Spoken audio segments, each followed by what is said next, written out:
సంచలన కామెంట్ దాంట్లో ఆసక్తికరమైన విషయం ఏంటంటే మచిలీపట్నంలో 50 మున్సిపల్ డివిజన్లో కార్పొరేటర్లు వైసీపీ నేతల ఫోన్ నెంబర్లు వాళ్ళ భార్యల ఫోన్ నెంబర్లు వాళ్ళ కూతుళ్ళ ఫోన్ నెంబర్లు కలెక్ట్ చేస్తున్నారు. అదేవిధంగా మచిలీపట్నంలోని వైసీపీ గ్రామ సర్పంచ్లు గ్రామస్థాయి నాయకులు వారి భార్యల నెంబర్లు కలెక్ట్ చేస్తున్నారు. వైసీపీ నాయకుల భార్యల ఫోన్ నెంబర్లు పోలీసులకు ఎందుకని పేర్నాని ప్రశ్నించారు. ఎంతకంటే ఘోరం ఉంటుంది గోపి గారు, చాలా దారుణం కదా ఈ పరిస్థితి. చివరికి ఓ పక్క ఫోన్ ట్యాపింగ్ చేస్తున్నారని ఆయన చెప్తూ ఇంకో వైపున ఫోన్ కలెక్ట్ చేయడానికి ఒక ప్రత్యేకమైన ఆఫీసు పెట్టారట ఫోన్ నెంబర్లు కలెక్ట్ చేయడానికి వీటన్నిటికీ.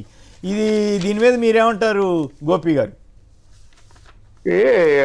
అంటే వ్యక్తిగత రక్షణ అనేది లేకుండా పోతుంది అనేది ఆ భావన.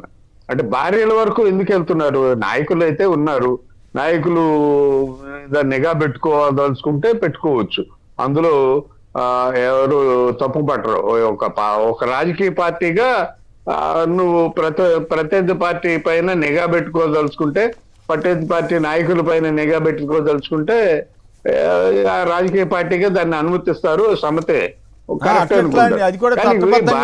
చట్టబద్ధం కాదు కదా, ఫోన్ ట్యాపింగ్ చట్టబద్ధం కాదు కదా. ట్యాపింగ్ చట్టబద్ధం కాదండి, ట్యాపింగ్ అసలు చట్టబద్ధం కాదు, దాన్ని ఎక్కడా కూడా అంగీకరించరు. అయితే భార్యలు పిల్లల వరకు వెళ్తున్నారంటే కూడా ఆశ్చర్యంగా ఉంది నాకు. ఎందుకు భార్యలు పిల్లల వరకు వెళ్తున్నారు? పిల్లలకి భార్యలకి ఏం సంబంధం ఈ రాజకీయాలతో? మీరు అంత దాకా ఎందుకు వెళ్తున్నారు? ఇవన్నీ ఏంటంటే కొంత కక్షపూరిత రాజకీయాలే. అంటే ఇక్కడ ఆయన ఇంకో మాట చెప్పాడండి, నేను మొత్తం చదవలేదు. చంద్రబాబు బంధువు ప్రకాష్ అనే వ్యక్తితో విజయవాడ రమేష్ ఆసుపత్రి సమీపంలో ఒక ఆఫీస్ పెట్టించి 17 మంది కానిస్టేబుళ్లకు జీతం కాకుండా మరో ₹1,00,000 క్యాష్ అదనంగా ఇస్తూ వైసీపీ నేతల ఫోన్లు ట్యాప్ చేస్తున్నాడని పేర్నాని ఆరోపించారు. అదే అంటే అంత అవసరం ఏముంది? అంటే భయపడిపోతున్నారా? వైసీపీ నాయకులన్నా కార్యకర్తలన్నా భయపడిపోతున్నారా అని కూటమి ప్రభుత్వం అనేది చూసుకోవాల్సిన అవసరం ఉంది. ఒక ప్రత్యేకంగా ఒక ఆఫీసు పెట్టి ఫోన్లు ట్యాపింగ్ కోసం లేదా ఫోన్ నెంబర్లు కలెక్ట్ చేసుకోవడం కోసం ఇంత చేయాల్సిన అవసరం అయితే లేదు. చేస్తున్నారు అంటే భయపడిపోతున్నారు అనే అర్థం. లేదా అణగదొక్కేయడానికి ప్రతిపక్ష పార్టీలని అణగదొక్కేయడానికి తీవ్రమైన చర్యలు తీసుకుంటున్నారని చెప్పుకోవాలి. అంతకు మించి దీనికి వేరే ఇదే ఉండదండి. రైట్, మీరేమంటారు? నిజమేనా మీ ఇళ్లలో వాళ్ళ ఫోన్లు కూడా కలెక్ట్ చేస్తున్నారేమో, మరి తెలుసుకున్నారా? అంటే గతంలో కూడా అట్లాగే చేశాడు చంద్రబాబు గారు. 2014-19 అప్పుడు కూడా ఇదే ఏబి వెంకటేశ్వరరావుని పెట్టి ఫోన్లు ట్యాపింగ్, ఎమ్మెల్యేల ఫోన్లు ట్యాప్ చేసి ఎమ్మెల్యేలకు సంబంధించి వాళ్ళకి ఏమైనా ఆర్థిక ఇబ్బందులు ఉన్నాయని చూసి వాళ్ళని ఆ పార్టీలోకి తీసుకునే కార్యక్రమం చేసి 67 మందిలో 23 మందిని తీసుకున్నారు. సో దాని తర్వాత ఏదైతే ఇప్పుడు కూడా అదే స్టార్ట్ చేశారండి. ఎందుకంటే వైఎస్ఆర్ కాంగ్రెస్ పార్టీకి సంబంధించిన నాయకులు కుమారులు వారి భార్యలు, నాకు తెలిసి జనసేన తెలుగుదేశం వాళ్ళే కూడా చేస్తూ ఉంటారు ఖచ్చితంగా. దీన్ని బట్టి అర్థమైంది ఏంటంటే, ఇప్పుడు అది చెప్పాం కదా రెడ్ బుక్ అనేది పిచ్చి కుక్క అని.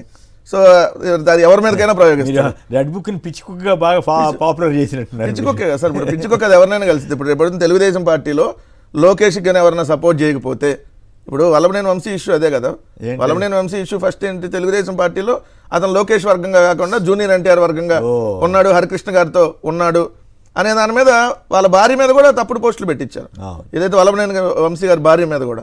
అట్లానే సోషల్ మీడియాలో అఫీషియల్ టీడీపీ అకౌంట్లు ఉంటాయి కదా సార్, వాళ్ళకి సంబంధించి దాని నుంచి కూడా దుష్ప్రచారం చేశారు. అట్లానే ఫోన్లు ట్యాపింగ్ కూడా చేస్తుంటారు ఆ రోజు ఖచ్చితంగా. సో అందుకని వల్లభనేని వంశీ గారు ఆ రోజు బయటకు అంతకుముందు తెలుగుదేశం ప్రభుత్వంలోనూ ఇవన్నీ జరుగుతున్నాయి అని ఆయనకి క్లియర్గా వచ్చింది. ఇప్పుడు కూడా మీరు చూడండి, పేర్నాని గారు ఆరోపించింది వాస్తవం 100%. ఆఫీసే పెట్టారు. ఎందుకంటే చూసారు కదా సార్, ఇప్పుడు మా కార్పొరేటర్లని 100,000 మంది కార్పొరేటర్లు 100,000 మంది కౌన్సిల్ లాగేసుకున్నారు ఈ పార్టీకి.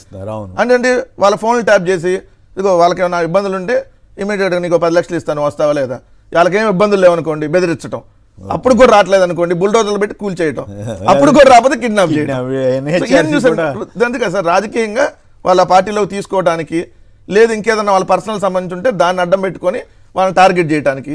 సో వాడుతున్నారు అనేది క్లియర్గా కనబడతా ఉంది. రైట్. రామకృష్ణ గారు చెప్పండి, ఇది ఆసక్తికరమైన వార్త, అందుకనే సంక్షిప్తంగా దీని మీద కూడా నడుపుతున్నాను. పేరు నాని గారు సంచలనమైన ఆరోపణ చేశారు. చంద్రబాబు బంధువు ప్రకాష్ అనే వ్యక్తితో రమేష్ ఆసుపత్రి సమీపంలో ఒక ఆఫీస్ పెట్టించి 17 మంది కానిస్టేబుళ్లకు జీతం కాకుండా మరో ₹1,00,000 క్యాష్ అదనంగా ఇస్తూ వైసీపీ నేతల ఫోన్లు ట్యాప్ చేయిస్తున్నాడనేది ఒక ఆరోపణ. 2 వైసీపీ నేతల నెంబర్లు, వాళ్ళ భార్యలు, కొడుకులు, కూతుళ్ళ నెంబర్లు కూడా కలెక్ట్ చేస్తున్నారట వీళ్ళు, టీడీపీకి సంబంధించిన వాళ్ళు, మరి పోలీసుల ద్వారాను. ఏమంటారు, ఇట్లాంటి పరిస్థితి దేశానికి మంచిదేనా? రామకృష్ణ గారు మ్యూట్లో ఉన్నారు. రామకృష్ణ మిత్రమా మ్యూట్లో ఉన్నారు. Voice hello. రైట్, ఏదో ప్రాబ్లం ఉన్నట్టుంది.